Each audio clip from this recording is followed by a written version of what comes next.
അപ്പോൾ ഇന്ന് ഞാൻ നിങ്ങൾക്ക് എല്ലാവർക്കും കാണിച്ചു തരാൻ പോകുന്നത് ഞാൻ എങ്ങനെയാണ് യപ്പി ഉണ്ടാക്കണതെന്നാണ്.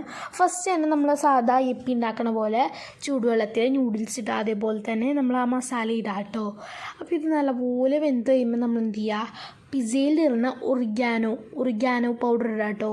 അപ്പോൾ അതെൻ്റെ കയ്യിൽ ഉള്ളതുകൊണ്ടാണ് കേട്ടോ പറഞ്ഞത്, ഓപ്ഷനലാണ്, എന്നാലും നല്ല ടേസ്റ്റ് ഉണ്ടാവും കേട്ടോ. അത് ഇട്ട് കഴിഞ്ഞാൽ പിസയിൽ കയറുന്നതാണ് കേട്ടോ ഗൈസ്. അപ്പോൾ ഞാൻ കുറച്ച് ഇട്ട് കൊടുക്കുന്നുണ്ട്, ഒരു ടീസ്പൂണൊക്കെ ഇട്ട് കൊടുത്തിട്ടുണ്ട്. ഇതിലേക്ക് നമ്മൾ എന്ത് ചെയ്യുക, നമ്മുടെ ടൊമാറ്റോ സോസ് ഒഴിച്ച് കൊടുക്കുക കേട്ടോ. നല്ല ടേസ്റ്റാണ്. എൻ്റെ അനിയന് ടൊമാറ്റോ സോസ് ഒട്ടും ഇഷ്ടമല്ല, പക്ഷേ ഇത് അവന് ഭയങ്കര ഇഷ്ടമായി. ഈ ഒരു നൂഡിൽസ് നല്ല ഇഷ്ടമായിട്ടോ. അപ്പോൾ നിങ്ങളിതെല്ലാവരും ട്രൈ ചെയ്ത് നോക്കണം കേട്ടോ. ഇതും ഞാനൊരു ടീസ്പൂണൊക്കെ ഒഴിച്ചിട്ടുണ്ടാവും കേട്ടോ, ഒരു ടീസ്പൂൺ ഒഴിച്ചിട്ടുണ്ടാവും കേട്ടോ. അതിലേക്ക് നമ്മൾ എന്ത് ചെയ്യുക, സോയാ സോസ് ഒഴിച്ച് കൊടുക്കുന്നുണ്ട്. ഇത് നമ്മൾ ഒരു 3-4 കുറച്ച് ഒഴിച്ചാൽ മതി കേട്ടോ, അതൊക്കെ ഒന്നും ഇത് ഒഴിക്കരുത്. ഞാൻ ഫസ്റ്റ് തന്നെ ഒഴിച്ചപ്പോൾ കുറച്ച് കൂടി പോയിട്ടുണ്ടായിരുന്നു ഗൈസ്. അപ്പോൾ നിങ്ങൾ കുറച്ച് ഒഴിച്ചാൽ മതി. അതിലേക്ക് ഞാൻ കുറച്ച് നിങ്ങൾക്ക് വെജിറ്റബിൾസ് ഒക്കെ ഇടണമെങ്കിൽ വെജിറ്റബിൾ ഇടാം. ഞാൻ കുറച്ച് ക്യാരറ്റ് ഇട്ടിട്ടുണ്ടായിരുന്നു. നല്ല പൂല് മിക്സ് ചെയ്തപ്പോൾ തന്നെ നല്ല മണം തന്നെ ഉണ്ടായിരുന്നു കേട്ടോ. ഇനി നമുക്കിത് പ്ലേറ്റിലേക്ക് സെർവ് ചെയ്യാം കേട്ടോ. അടിപൊളി ടേസ്റ്റാണ്. എൻ്റെ അതിന് സോസൊന്നും ഒഴിക്കണ്ടെന്നൊക്കെ പറഞ്ഞ് ഇങ്ങനത്തെ ഒന്നും ഉണ്ടാക്കണ്ടെന്ന് പറഞ്ഞിരിക്കുന്നു. പക്ഷേ ഞാൻ അവന് ഉണ്ടാക്കി കഴിഞ്ഞപ്പോൾ നല്ല ഇഷ്ടമായി.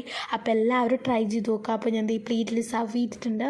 നല്ല ടേസ്റ്റായിരുന്നു കേട്ടോ. അപ്പോൾ മസ്റ്റ് ട്രൈ ആണ്. നല്ല അടിപൊളിയായിട്ട് നല്ല നൂഡിൽസ് നമ്മൾ സാധാ യപ്പിനേക്കാട്ടി നല്ല കളറും കാര്യങ്ങളൊക്കെ ഉണ്ട്.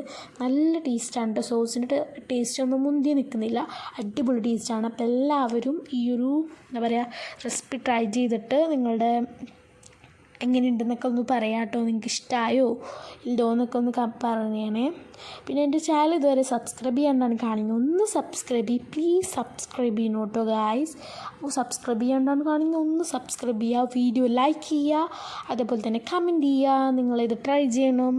നിങ്ങളെല്ലാവരും ഇത് ട്രൈ ചെയ്ത് ടേസ്റ്റ് ചെയ്ത് നോക്കണം കേട്ടോ. അടിപൊളി ടേസ്റ്റാണ്. ഇത് എൻ്റേതായിട്ടുള്ള റെസിപ്പിയാണ്, ഞാൻ ആരുടെയൊന്നും കോപ്പി ചെയ്തേക്കല്ല. എനിക്കൊരു റെസിപ്പി തോന്നി, അപ്പം ഞാൻ ഇത് ഡെയിലി നൂഡിൽസ് ഉണ്ടാക്കുമ്പോൾ ചെയ്യുന്ന റെസിപ്പിയാണ്. അപ്പോൾ ഇന്നത്തെ വീഡിയോ ഇത്രേ ഉള്ളൂ. അപ്പോൾ ടാറ്റാ.